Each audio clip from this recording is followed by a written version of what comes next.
Daily Bible Time, Chapter 6 of Christopher Watkin's book, Biblical Critical Theory, and apologies for my treatment of Chapter 5 yesterday. It was a brilliant chapter, but I think my treatment of it was a little below par. I was pretty tired yesterday. Today we're in Chapter 6, Friday morning, 30th of December, last Daily Bible Time of 2022. The questions in the back of the chapter: how does a multi-lens anthropology help us think through questions around the nature and status of human beings?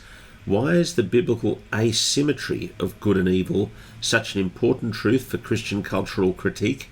And in what ways does the doctrine of the wretchedness of humanity testify to human dignity? So, firstly, what is this term multi-lens anthropology? Well, Watkin says there are three lenses to view the world: how things are, how God first created them to be, and how will they be once redeemed.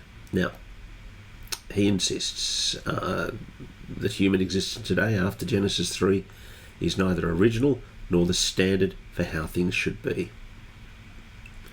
We want to insist that human existence today, after Genesis 3, is neither original nor the standard for how things should be. There are two potential errors, pitfalls. The first is utopianism, to think that we human beings have it within us to create heaven on earth. Professor C.E.M. Joad, used to think that it was possible right up to the Second World War that we could create heaven on earth, but in the wake of the war, having had all the wistful utopianism bludgeoned out of him, he wrote, "It is because we rejected the doctrine of original sin that we on the left were always being disappointed."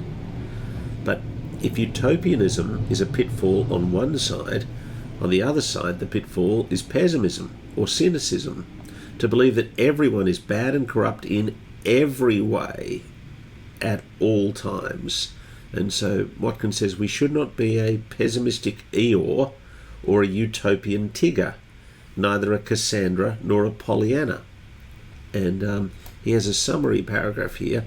Human beings, created in the image of God, have a wonderfully stubborn capacity for godlike actions of love, compassion, and generosity.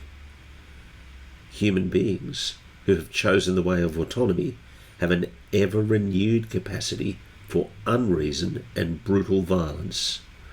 Breathtaking acts of kindness should delight the Christian, and stomach-churning deeds of barbarity should revolt her. But neither the one nor the other should come as a surprise, and neither the good nor the evil of which human beings are capable should pose a challenge to multi-lens biblical anthropology. Chesterton understood this when he wrote, "In the best utopia, I must be prepared for the moral fall of any man in any position at any moment, especially for my fall from my position at this moment."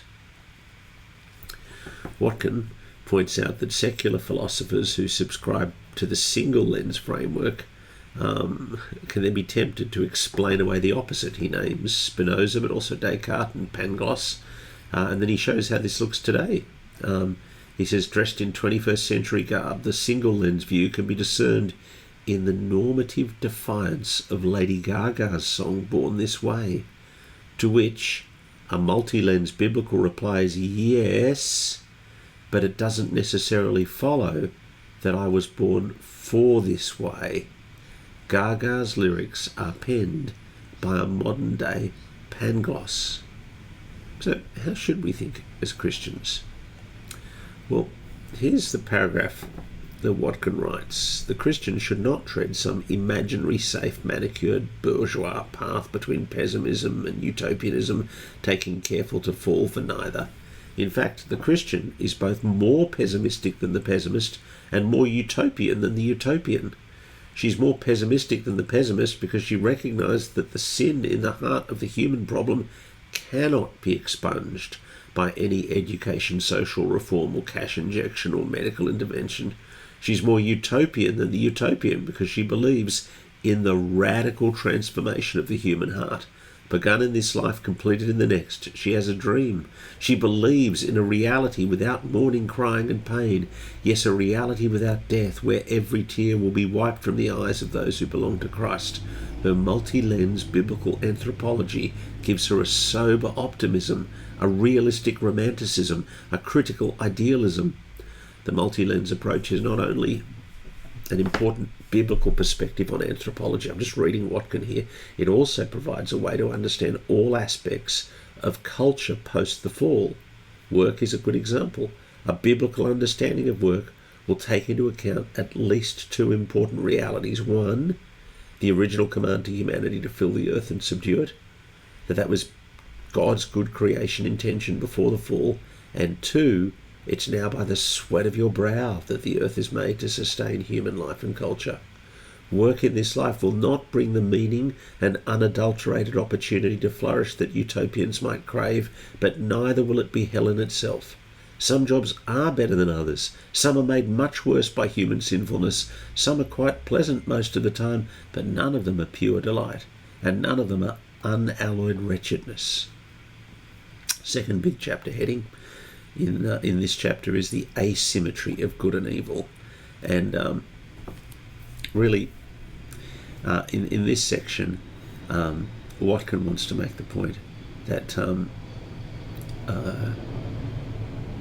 calling after Paul Ricoeur, the asymmetry of good and evil. The asymmetry is this: creation and fall are not equal.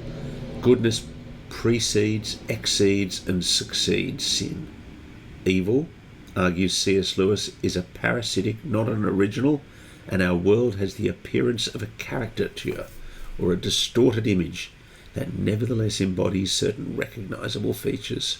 While nature has the air of a good thing spoiled, evil arrives at the party of existence once it's already in full swing and leaves before the dancing is over. So goodness should dominate, joy should dominate, and evil is lesser, subservient. There's an asymmetry there. Very interesting that to tease that out. What are the implications for culture, for art, for how we view people? Lots to think about there in this chapter. Thanks for joining us on Daily Bible Time. Look forward to your company tomorrow, or not tomorrow morning, Monday morning. God bless.